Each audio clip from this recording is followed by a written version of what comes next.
Hey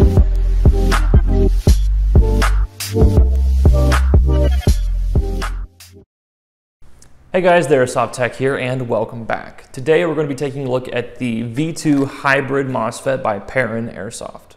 Several months ago, Perun Airsoft was kind enough to send me a bunch of their products, the V2 Hybrid, the V3 Hybrid, and the AB++ Mosfet. And also their NOS-X adjustable air nozzle, which I still use pretty frequently.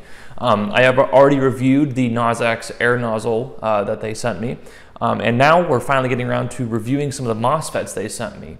Today we're going to be just looking at their V2 Hybrid MOSFET. We'll look at the V3 Hybrid and the AB++ on a later date.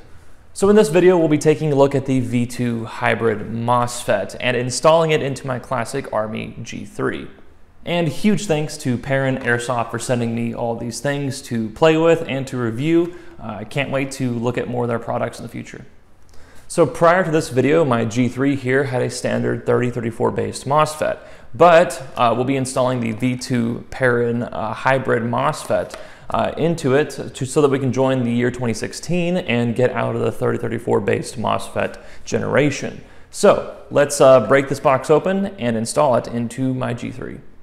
So the Perun MOSFET comes, adequately packaged. I don't really care a whole lot about packaging. As long as it gets me safely, you guys know that's really all I care about. So it comes in this nice little box here. You open it up, you get your manual QR code. So you just scan this, it takes you directly to the manual on how to install the gun. You got your programming aids. I do believe these are stickers. Yes, they are. And you can put them on your gun case, or really wherever so that they're readily accessible for you to program your gun.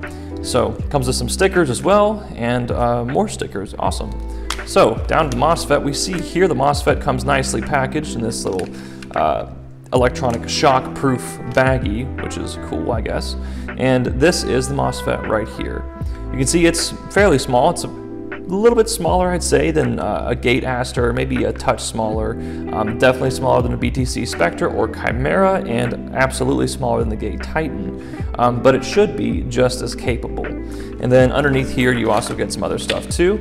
You get the trigger thing that you're supposed to, the trigger attachment you're supposed to install on your trigger. It's got a little magnet on it, and that is how the MOSFET detects the trigger pull whenever you go to pull your trigger and fire your gun. So, and then you also get this little playing card here. It's a little, again, very similar to this right here. It allows you to have something of quick access so that you can program your MOSFET.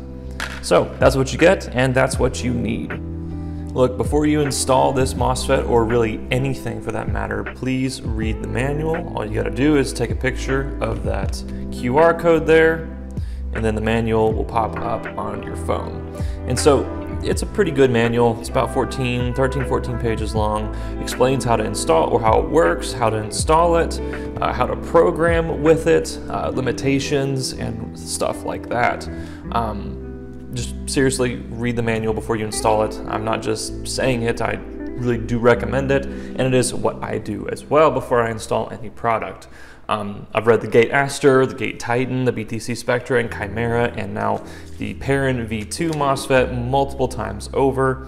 So become familiar with your product that you're working with. That way you don't make a mistake in the process and ruin the product. So now that we have read the manual, we've talked all about that, let's get to actually installing the MOSFET. First thing we'll be doing is talking about how we get the trigger unit onto the trigger itself. So this thing right here, just you unscrew it, and it has 3 screws, one here, and then actually one over here that is not visible on this. Now what you do is you unscrew it and then slide it onto the top of your trigger, tighten it back down, voila, it works.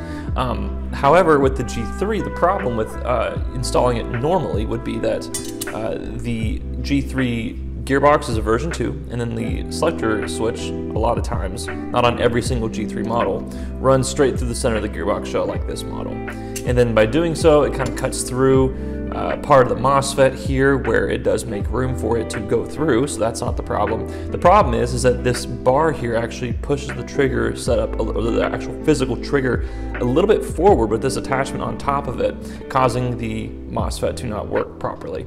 So I had to shave down a little bit of the backside. It's okay though, because the magnet is still here. The unit still fits firmly onto the trigger setup. It worked for me. Hopefully, if you have to do the same, it will work for you. I recommend you consult Perun Airsoft before you actually do that modification though, just to consult with them so that you don't make a mistake. All right, so the MOSFET just really simply just slides into the gearbox shell. It doesn't give me any problems at all.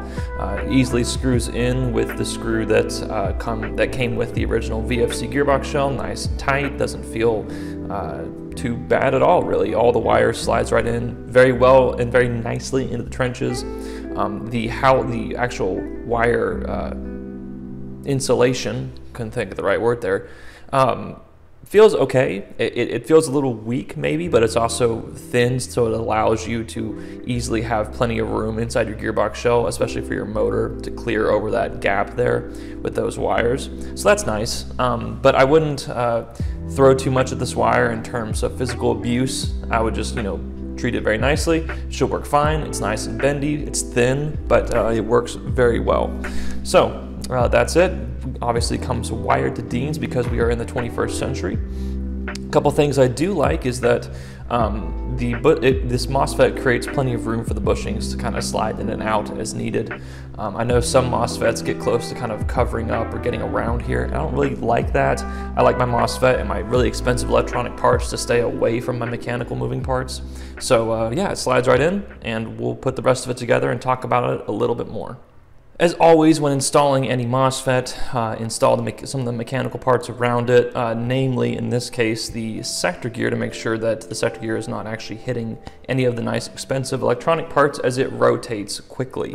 A couple little things about the MOSFET here is that it operates by detecting that magnet on top of the trigger that you install, and then it detects the sector gear rotation to detect a full cycle of the gearbox shell, and then makes accommodations for semi and full auto and all the other modes that it comes with as well. Now the backside of the MOSFET, obviously it kind of has that detection, that light detection system that just about every MOSFET has nowadays, except a couple of the BTC MOSFETs that do have micro switches on the outside of the gearbox shell or on the outside of MOSFETs to detect the selector plate. So that's nice. Again, just kind of throw some stuff in and make sure nothing is rubbing up against anything on the MOSFET or the screw that holds the MOSFET down. If it does, you might have to shim your sector gear up a little bit. That's totally normal. That's totally acceptable. No mechanical problem there. And then also do not forget to install one of the included stickers onto your selector plate so that the Perun MOSFET is able to actually sense your selector plate as you switch from safe, semi, and full auto. It also comes with some ICS compatible stickers, which is awesome. I absolutely love ICS, as you guys know, so that is good to see there. One of the things that I really like doing on these kind of MOSFETs is when I'm able to, I love to install and keep the safety bar here that allows my trigger unit to have a hard safety as opposed to just an electronic safety. Now some MOSFETs won't let you do this, but a lot of MOSFETs will let you do this. And so obviously make sure it will work with this kind of MOSFET. It should work fine with this kind of MOSFET. Obviously when you install it, make sure that it gets good clearance and all that good stuff that goes along with doing something like this. All right, so we got the gearbox shell ready to go back together. We have the Perun V2 Hybrid installed correctly, and we are going to enter programming mode once we get the whole thing put back together, dropped into the low receiver, and the motor attached. So let me do that off camera real quick, and I'll be right back. All right, so now we are going to program our V2 Hybrid by Perun. So I've got the whole thing installed correctly. I have my lower receiver here. Selector switch is appropriately working, and hopefully yours is too.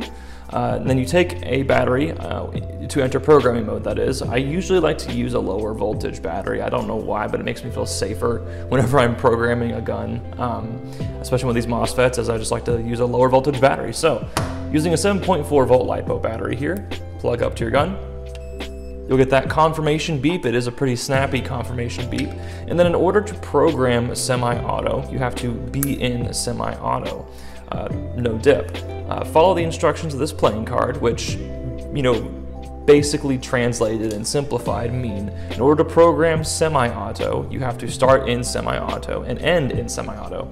And so in semi-auto, go from semi-auto to full auto and back from full auto to semi-auto twice, and then you'll enter programming mode.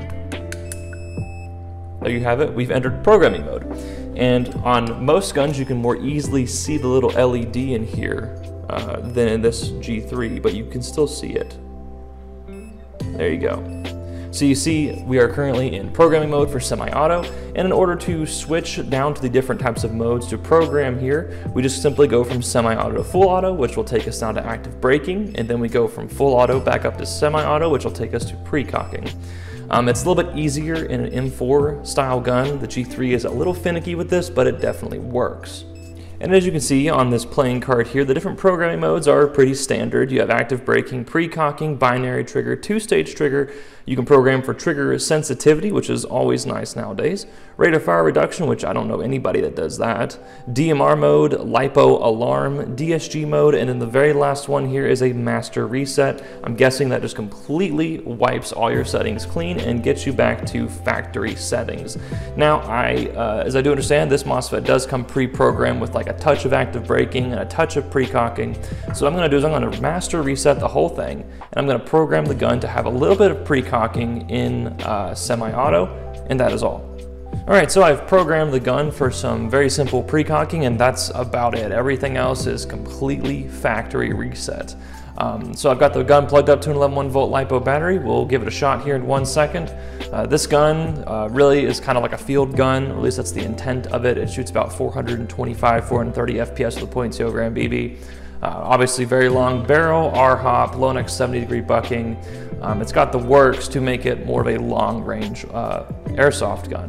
That being said, it does have helical gears in it, so it does whine just a little bit, but the amp draw is still pretty low. So before I shoot this gun, or at least cycle the gun, I'm going to take off my microphone so it doesn't just destroy everybody's ears.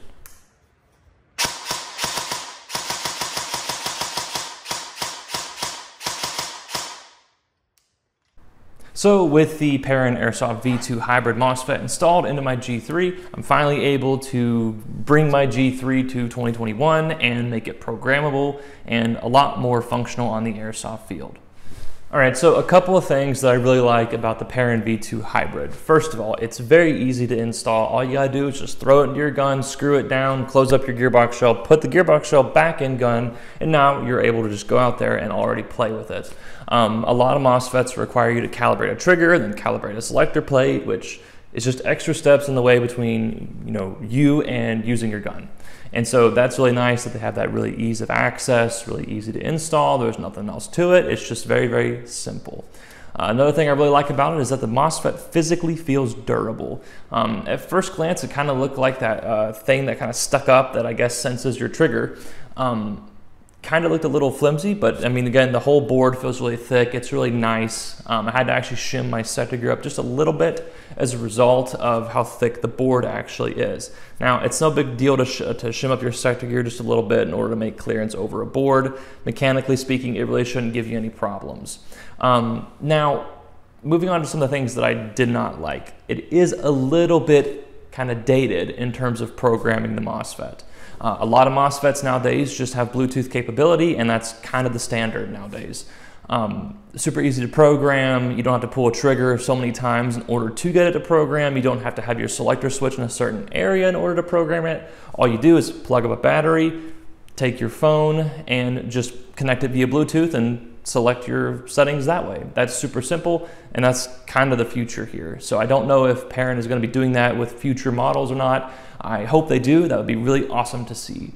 And then one more thing along the lines of things that I want to see improvements on is that it kind of goes along with the Bluetooth thing, is that a lot of MOSFETs that come with Bluetooth capability allow you to finely program the way your MOSFET sees your selector plate, so that you can program or calibrate at the very least where your selector plate is in relation to where your actual selector switch is. On this model, it just assumes a default position, which is fine for 99.9% of M4 models out there. and other version 2 models out there. But for a G3, it's a little bit difficult and takes a little bit of time. Really, all you got to do is use the trigger, the little stickers appropriately, and then you can get the programming down perfectly. But it takes a little bit more work than I would prefer. Again, for what they made this MOSFET for, you know, the M4A1, M4A3 model that every single airsofter has 6 of, myself included, this would work fantastically. It shouldn't give you any problems in those kind of models, but in the little wild cards like the G3s, the MP5s, and other version 2 gearbox style guns, other than M4s, it will definitely throw you a curveball. But that being said, I really like this MOSFET. I'm super excited to have it in my G3. I can't wait to actually use it on the field one day. I say one day because I don't really play outdoors anymore, but I will be soon because I'm super excited to test out this MOSFET's capabilities on the actual airsoft field. Anyway guys, that's gonna have to do it for this video. Thank you very much for watching, and if you have anything to say in the comments, please tell me down below. Tell me your opinion on Perun's V2 Hybrid MOSFET. I'm really excited, like I said multiple times, to actually try this MOSFET out on the field. All this being said, please like this video, comment down below, and subscribe to my channel for more airsoft tech themed content. And huge thanks to Perun Airsoft for sending me all these things to play with and to review. I can't wait to look at more of their products in the future. But that's gonna have to do it for this video. I'll see you guys in the next video of whatever the heck I'm doing. But until then, stay tuned, techs.